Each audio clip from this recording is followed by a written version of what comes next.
just one. What's William's? Put a teaching and learning mission in place. Wow. Yeah, put a teaching and learning mission in place. Sounds so simple. We'll talk about it more. We'll talk about that more. Welcome to Leadership in the Era of Overwhelm, a 6-part series with Dr. William DeJean and your host David Rogerson, designed for those leading learning in today's high-pressure world. With experience drawn from their real-life experience in education, join us each week to listen, connect, and bring your voice into the conversation. Welcome to Leadership in the Era of Overwhelm, and it's the show that helps leaders who lead learning in this new era. I'm David Rogerson. I'm a master's degree teacher, lecturer, and mentor, currently working in the education sector. I've overtaken William's podcast series. So with me is Dr. William DeJean. He's the founder and the CEO of Unleash Learning, and he's unraveling this fascinating world of advancing teaching and learning in a new era of overwhelm with me. And it's time to welcome William back. Thank you for allowing me to be your voice and conduit through your new book, A New Way Forward for Schools. And the subtitle is? Advancing Teaching and Learning in the Era of Overwhelm. Fantastic. Yeah. Okay, you get the marketing job. In our first episode, you shared with us what education leaders need to know about our era of overwhelm that we're currently in. You also mentioned a couple of very important things about the era of overwhelm. So if someone's just joined us for the first time, let's carry over in our second episode. Let's do a quick refresh of what you were talking about with regards to identifying overwhelm inside your school or leadership and so on. Well, we were talking about the era we're in. So Yeah. I call it the era of overwhelm. And a school leader will know they're in this era, but they probably want to, even hearing that, go, yes, that's what's happening. Yeah. But more and more is expected of them. They're moving faster and faster. They're trying to keep up with the latest strategies, initiatives, frameworks that seem to change on a dime. Other things take up all the space. And sometimes teaching and learning from a leadership perspective gets on the bottom of the to-do list. Not Easy to because do. they're bad, Easy to do. right? But because they're just overwhelmed and Exactly. they can't keep up. Yeah. You also talk about quite extensively, and you and I have discussed how this works and the machinations of it. You talk about systems thinking. What is a system thinking all about? Because when I first read the book in its early stages with you, my mind said, and I made the note, is this another way of setting rules to control schools? Good question. So there's three kinds of thinking. So if I'm a leader, if I was speaking to leaders right now, which I am, there's three kinds of thinking to think about. So there's compliance thinking. So compliance thinking would be you're trying to advance teaching and learning across the school. So you say, we're all going to follow this lesson plan. Everyone has to use a lesson plan for it. Now, the problem with that compliance thinking is in the era of overwhelm, the next thing's going to show up and that may not work anymore, right? There's a lot of reasons that's a problem. The second one is strategies thinking. Yeah. My first book was about strategies. I wouldn't write that book today because if you just are focusing on strategies, you probably, with not meaning to, are going to flood people's mental load even more. So strategies thinking is like asking people to juggle even more. But also, can I just jump in here? If you think in strategies of marketing terms, strategy is basically, I want to get from A to B. But somehow you've got to have the tactics in there as well. Yeah.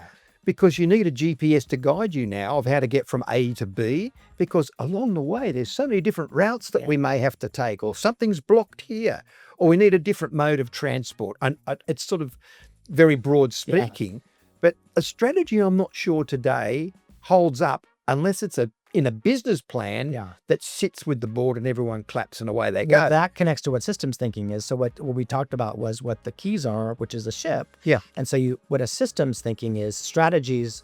A sailor has to know the ship they're on, and then they have strategies to use the ship, right? Yeah. But you have to know the destination. So what systems thinking is, and the era of overwhelm is, I've got to know where I'm going. Yep. So in a school, that's all we say, and we'll talk about why a school needs a teaching and learning mission, because that's going to help the captain know where they're aiming for. And the system that's in the book is the ship. And so the ship has these components. And if a teacher has systems thinking, which they do, but era of overwhelm, it's just there's system after system after system. This is the stuff that doesn't change even when things do. So what systems thinking is I could say, John, why did you put the tables and chairs in that position? And they could say, well, our mission is this. This is the part of the ship. And this is how this is going to help me reach that destination. They could talk about strategies, but strategies serve it. They are not the destination. Absolutely. Yeah. So you talk about systems and keys in your book. And I probably should add that your keys and systems are something that's ongoing. This just doesn't suddenly hop into a book overnight. Correct. As a concept, you've been able to look after this in Unleash Learning and use it very successfully, which we will come to in future episodes. So if you look at the keys, the first key of teacher and the key of engagement, where are systems impacted? Or is it the other way around? You need a system that helps drive teacher and engagement. Well, What comes first? A bit chicken and egg, is it? It's what comes first is the teaching and learning mission, Right. which no schools have. I've never seen one that has a teaching and learning mission. So the first thing is that. When we come to the key of engagement, every teaching strategy there is, I mean, this is a broad brush, at the end of the day, what they're talking about is student engagement. Right. And there's certain kind of engagement that makes learning stick. I think we're going to talk about that later. Yes, we are. Then teacher becomes really important because they're steering the ship and they have to understand how these pieces work. The other thing is then when you get the thing about systems thinking is when new information comes to you, you can easily go, oh, that's the rudder they're talking about. That's the sailboat they're talking about. But in the era of overwhelm where we're just flooded, sometimes we don't know where all this fits. And we think the rudder is the destination. I mean, no disrespect for that. Yeah. But if we're flooded, we don't know where the destination is. So systems thinking is knowing where you're trying to go. You know what the ship is. Everyone has the same understanding of the ship. And then those components like the key of engagement, there's shared definitions of what that actually means. And that lowers stress. First levels. That lowers stress levels. It reminds to the key of teacher. Which goes back. Yeah. Because it lowers stress levels. Yeah. And they're even more effective at what they're doing. It reminds me of that saying that goes something like, if you don't know where you're going, any road will take you there. And in the era of overwhelm, we think then, and I don't mean it could feel like, oh, the literacy is the destination. Now it's the trauma is the destination. Now it's well-being is no, we're a teaching and learning organization. So the teaching and learning mission is the destination. And that is the thing that doesn't change even when everything is right now. Yeah. And can I say throughout our episodes, William and I are always welcomed to look at your feedback, what you're saying. There'll be an opportunity to do this as part of our episodes. And my notes are sitting here in front of me because already the book's been out and we're getting questions and we haven't even started the episode. So I think that's an absolute good sign. Can you give me an example in your experience where systems thinking worked? In other words, you walked in or someone had approached you. They said, can you work with my school or leadership group? We're unsure about this. Just one, and you don't have to name who it is. David, I know the person. Okay. There was a school leader. So at least when I came to the school, had been there for 3 years. And the leader, I won't mention the person's name, called me one day and said to me, William, I was at this conference and it was something to do with, I'm not minimizing it. I can't remember. It was about diversity or something. And I'm again, not minimizing that. And she said, the speaker was just flooding us with information. But then all of a sudden I was like, oh, wait a second. That what he is talking about fits in the key of student and key of inclusion. He being you. What the speaker. So the speaker. I'm with you. She's at this PD session. Yeah. And he was flooding them with information, but she knew the Unleashed Ring system. She also, it wasn't just keys. She knew the definitions for these keys. And she said, you know, what happened was as the day event continued, he kept talking. I was like, oh, that's the key of inclusion. That's the key of students. So what I was doing was taking on new information, being able to use it to strengthen the ship, not jump to another ship, and use it to get to my destination. She said, so it was very empowering because I wasn't flooded. Yeah. I could use the information, not be overwhelmed by the information. Probably empowering because you were able to give them the old cause and effect. I think sometimes we find in our teaching environments, we're often trying to resolve an effect rather than going back and saying, well, the cause of it is this. If we resolve the cause, then the effect most likely won't be as great an impact, therefore lower overwhelm, or there is no overwhelm because I know how to manage the cause. It's almost like this is prevention. Yeah. So we're putting a proactive system in place. Yeah. And also, it's really important. I mean, I'm not peacocking here to say this. I've worked with thousands and thousands of educators and leaders. These are really, really good people. I would say overall, really good, doing really important And work. their heart is in it. Totally Their in it. passion is, And now we're in the era of overwhelm. yeah. And so what it means for leaders is they're doing really good work, and they know they can go to the next level.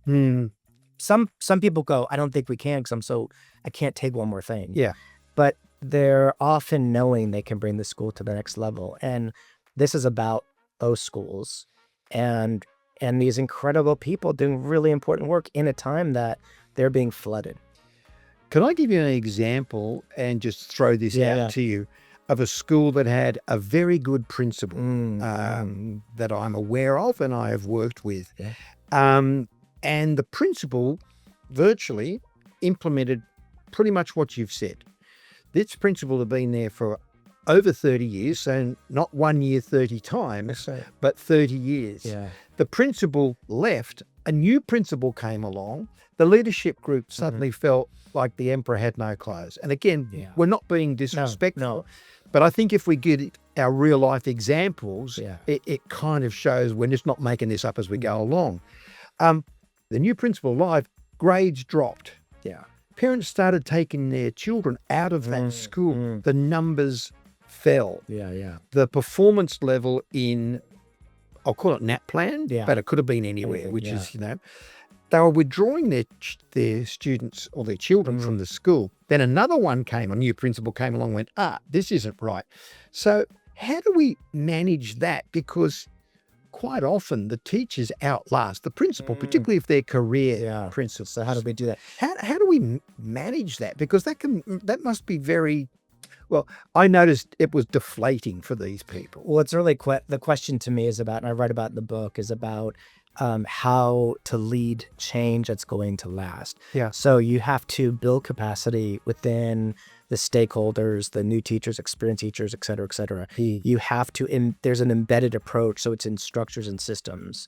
And you're putting, what most of the leaders want to do is leave a legacy. Yeah. And so to leave a legacy, and I write about, I think towards the end of the book, is how to do exactly that. There's a way to implement, especially in the era of overwhelm, there's a way to initiate change that's going to last. You got to build capacity. It's got to be an embedded approach. It's going to be easy enough to understand. And also when the new principal comes in, easy enough for him or her to understand as well.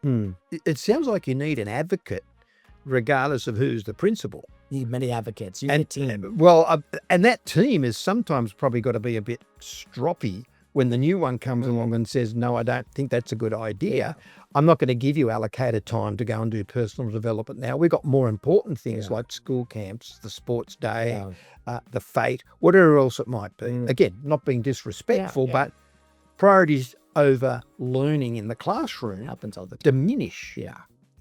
So that's why we call it a success team. So at Unleashed Learning, we put something called a success team in place. And that success team, so that in the era of overwhelm, not change for more change, but for systems thinking to last. That's what it takes. Fantastic. Well, as we close our second episode on teaching and learning in the new era of overwhelm, can I ask you what's one systems thinking tip that would help leaders in school?